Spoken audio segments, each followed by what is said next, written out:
you might be wondering, why am I reviewing the Clone Wars movie after I watched the Clone Wars series? It came out before it, didn't it?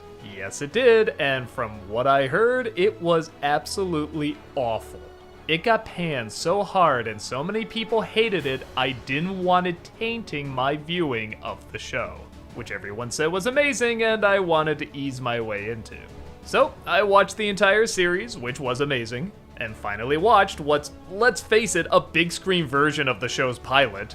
And I'm either preaching to the choir or saying blasphemy, but it really wasn't as bad as I thought it'd be. Now, I can't say it's good, and honestly, I can see why it got panned as a cinematic feature. But after watching all of the Clone Wars, and especially after seeing the same people that worked on that show worked on this movie, it honestly plays out as just kind of a long, awkward episode. It looks like the son of Jabba the Hutt has been kidnapped, and it's up to Anakin and Obi-Wan to save him. They're both surprised, however, to see a young Padawan named Ahsoka, yes, this is her introduction, is thrown into the mix, with Obi-Wan assuming that he would be her master, but instead, she says that Yoda recommended Anakin. Anakin, of course, doesn't want to be a teacher, but when he fights side by side along her, he finds there's actually more to her than he originally thought. And they do fight side by side for a while, even though they make it clear the plot is find Jabba's son. They kinda stay on this planet and fight this other battle for quite a bit of time. Once that wraps up though, Anakin does agree to be her master and they go to save Jabba's son, coming across all sorts of baddies like Count Dooku, as well as Count Dooku's apprentice, Ventress. Yes, this is her introduction too. With the exception of Dooku, all the voice actors are the same from the show, and they do, for the most part, a good job. Though it is odd, I'm sure like most productions they didn't record everything in order, but it is almost like as the movie continues, the acting gets progressively worse and worse. Almost like they were running out of time and they're like, just go with the first take, it doesn't matter. I know that's not how it's done, but just compare these lines from the beginning and the end. There's been a mix-up, the youngling isn't with me. Stop calling me that.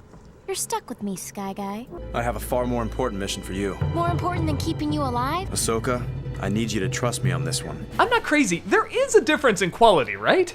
The same can honestly be said for the animation. Sometimes it looks spectacular. Other times they just kind of look like dead-eyed puppets being moved around.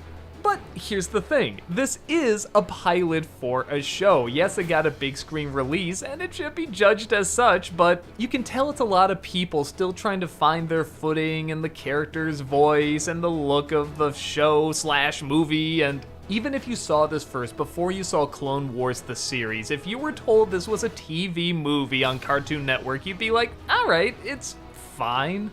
But the fact that this was released on the big screen is really unfortunate. Because yeah, as a big screen movie, this clearly doesn't work.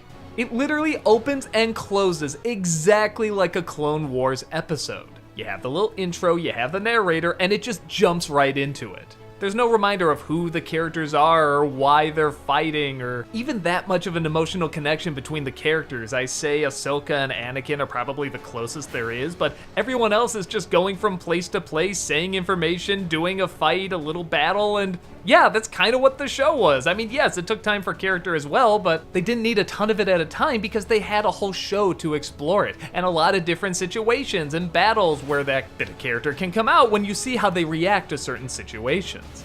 You know how later in the series they clump episodes together, like 3 or 4, it'll show back to back and they're all connected? This feels like a clumsy version of one of those. Like I said, the first third is just fighting this battle on this planet that honestly doesn't have much to do with anything. I mean, okay, I'm sure it's part of the intergalactic barrier, blah, blah, blah, whatever, but just in terms of the story, you don't need it. You can just be told Jabba's son has been kidnapped, here's Ahsoka, go find him. But this really is laid out more like a series. With that said, being a fan of the series, there are some things that are kinda neat to see.